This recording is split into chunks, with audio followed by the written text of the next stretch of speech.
Quando Gabriel Bortoleto cruzou a linha de chegada em sua primeira corrida na Fórmula 1 pela Sauber em 2025, milhões de brasileiros voltaram a olhar para a categoria com aquela mistura familiar de orgulho e ansiedade. Fazia tempo que o Brasil não tinha um protagonista de verdade no grid, e o jovem paulista campeão da F2 chegou carregando nas costas algo muito maior do que o macacão novo, a esperança de toda uma nação que ainda não esqueceu, e provavelmente nunca vai esquecer, Ayrton Senna. O problema é que essa esperança, por mais legítima que seja, rapidamente se transformou num peso desproporcional. Antes mesmo de completar sua primeira temporada na categoria mais exigente do automobilismo, Bortoleto já era medido por uma régua impossível.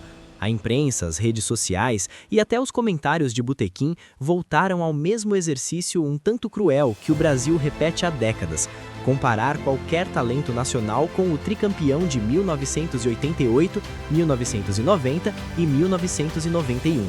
É uma comparação que não poupa ninguém e que diz muito mais sobre o tamanho do legado de Senna do que sobre qualquer limitação de Bortoleto. Não se trata de ódio. Seria desonesto dizer isso. O que existe é algo mais complexo e, de certa forma, mais difícil de lidar.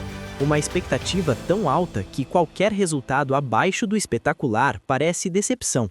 Uma ultrapassagem brilhante gera euforia imediata e comentários sobre a reencarnação de Senna.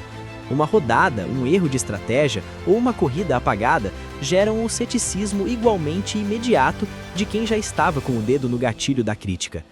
O piloto existe numa espécie de limbo emocional coletivo em que raramente é visto simplesmente pelo que é: um estreante talentosíssimo com 20 e poucos anos aprendendo a sobreviver numa equipe que ainda está longe do topo. Ah, claro, um componente geracional nisso tudo. Para quem viveu Senna em tempo real, a busca por um herdeiro tem algo de luto que nunca fechou completamente. Para os mais jovens, Senna é quase mitologia, uma figura construída por documentários, tributos e décadas de reverência que transformaram um piloto extraordinário numa entidade quase sobre-humana. Qualquer brasileiro que chegue à F1 com algum brilho entra automaticamente nessa sombra, mesmo que não tenha pedido para estar lá. O mais justo e talvez o mais difícil seria deixar Bortoleto ser Bortoleto. Reconhecer que ele chegou à Fórmula 1 pelo caminho certo, sem atalhos, com títulos no currículo e com uma maturidade técnica que impressionou dentro e fora das pistas. Reconhecer também que ele está numa Sauber em transição para o projeto Audi, um carro que ainda não briga pelas primeiras posições, e que extrair o máximo de uma equipe em construção é em si uma demonstração de talento, que poucos conseguem ver porque estão ocupados demais contando quantos títulos mundiais ele ainda não tem. A armadilha invisível, quando o orgulho nacional se torna veneno. Mas existe uma camada ainda mais profunda nessa história que raramente é discutida abertamente. A comparação com Senna não surge do nada. Ela é, em parte, alimentada pela própria mídia esportiva brasileira, que aprendeu ao longo dos anos que invocar o nome do tricampeão gera cliques, audiência e engajamento emocional imediato. Cada volta rápida de Bortoleto se torna uma reminiscência de Interlagos 1991. Cada duelo na pista vira uma cena digna de Senna. O piloto real, com suas próprias características e estilo de pilotagem, vai sendo gradualmente substituído por uma projeção coletiva, que serve mais ao imaginário nacional do que à análise técnica honesta. Esse mecanismo tem um custo real. Psicologicamente, atletas de alto rendimento são profundamente afetados pelo ambiente narrativo que os rodeia. Saber que cada erro será interpretado como prova de que ele não é Senna e cada acerto como ainda está longe do mestre, cria um campo de pressão assimétrico e injusto. Não importa o que Bortoleto faça, a comparação sempre encontrará um jeito de diminuir o presente em favor de um passado glorificado.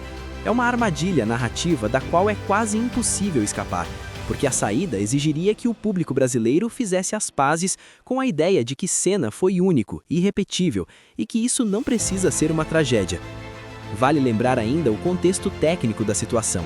A Sauber, que Bortoleto pilota em 2025, é uma equipe que vive uma das transições mais delicadas da história recente da F1, migrando para o projeto Audi enquanto tenta manter competitividade com recursos ainda limitados.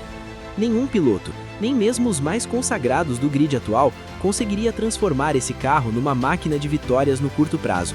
Quando isso é ignorado pela narrativa da comparação, o que se faz é, essencialmente, punir um jovem pelo equipamento que tem, algo que contradiz radicalmente a própria essência do que tornava Senna admirado, sua capacidade de extrair o máximo de carros muitas vezes inferiores.